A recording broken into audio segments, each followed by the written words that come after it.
AOC probably gave the biggest sort of sidewinder of a speech in terms of also how the crowd was reacting to her. And maybe we'll play some, other clips of her talking. But the big story in terms of basically there's two stories, right, with the DNC. One is how does the packaged presentation, basically, this real life PowerPoint play to the American public?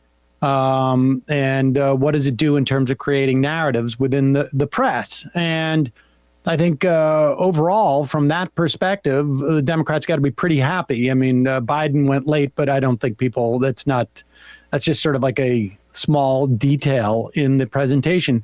Largely, the crowd seemed incredibly enthusiastic, and it was basically at the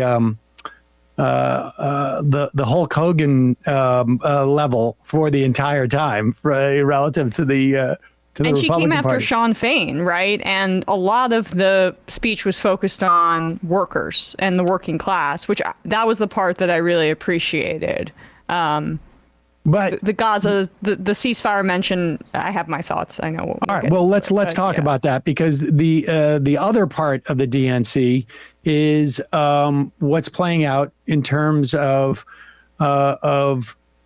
pushing Kamala Harris on the question of Gaza. Just the other thing that was going on that a lot of people basically said sounds like maybe a victory is that Gina Raimondo, who is sort of a famous neoliberal governor from Rhode Island, now Commerce Secretary, she espoused the value of antitrust and spoke of monopolies in her speech, which a lot of people took as like, okay, that battle's over. But let's look at how Gaza was spoken about in the first night of the convention.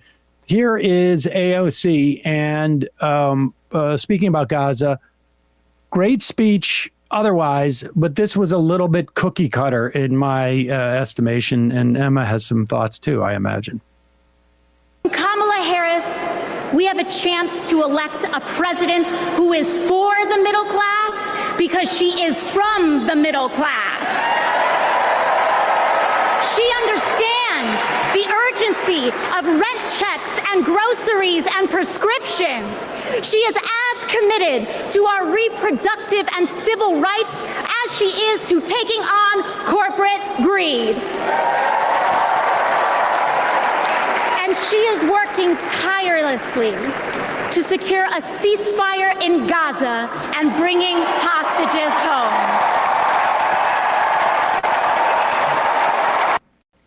Okay, no, she's not, because she's the vice president. Biden's doing this. And he's not doing that either. And he's doing a bad job. Well, he's not doing it. He's lying about doing it. Yeah.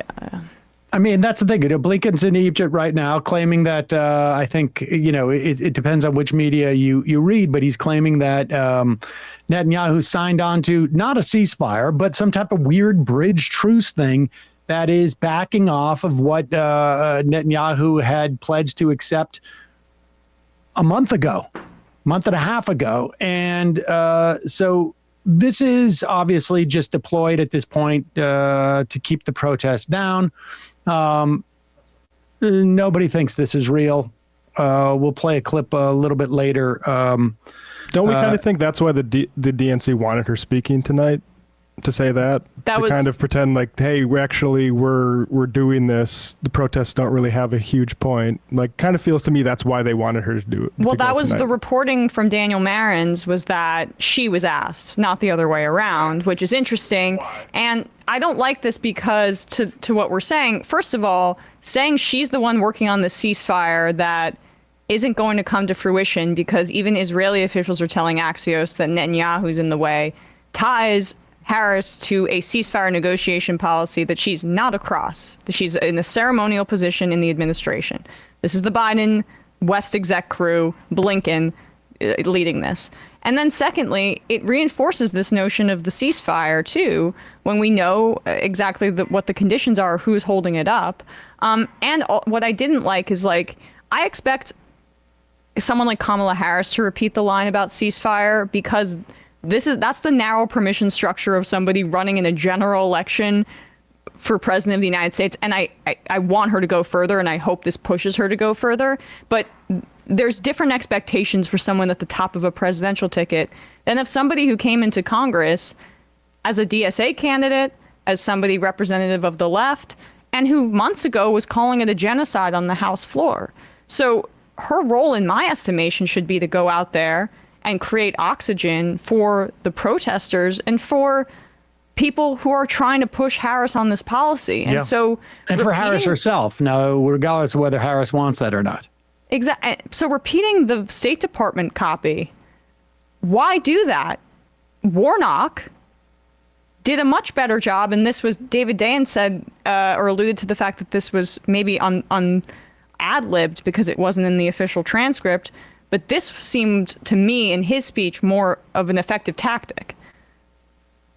In our humanity as a cough, I need my neighbor's children to be okay so that my children will be okay. I need all of my neighbor's children to be okay. Poor inner city children in Atlanta and poor children of Appalachia. I need the poor children of Israel and the poor children of Gaza. I need Israelis and Palestinians. I need those in the Congo, those in Haiti, those in Ukraine. I need American children on both sides of the track to be okay. Because we are all God's children. And so let's stand together. Let's work together. Let's organize together. Let's pray together. Let's stand together. Let's heal the land. God bless you. That was better. And they didn't, this ABC feed didn't show it, but when he said Israelis and Palestinians, the MSNBC feed showed the split screen. That's when Harris and Walz stood up. Whatever, this is all ceremonial, who knows? But I just talking about the shared humanity, I would have much preferred for her to do that than lie, than to not be, than to repeat the Biden administration line about the ceasefire. But that line too, in particular, working tirelessly, is literally the exact words that Harris uses every time she's confronted with this, and it is and Biden too.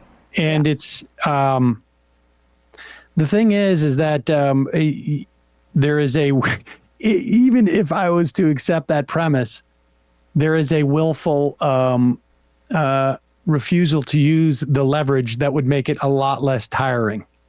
I mean, you can. The bottom line is, it's one thing to say, like, we're working this, right. In the most inefficient and most ineffective way possible, but we're doing it a lot.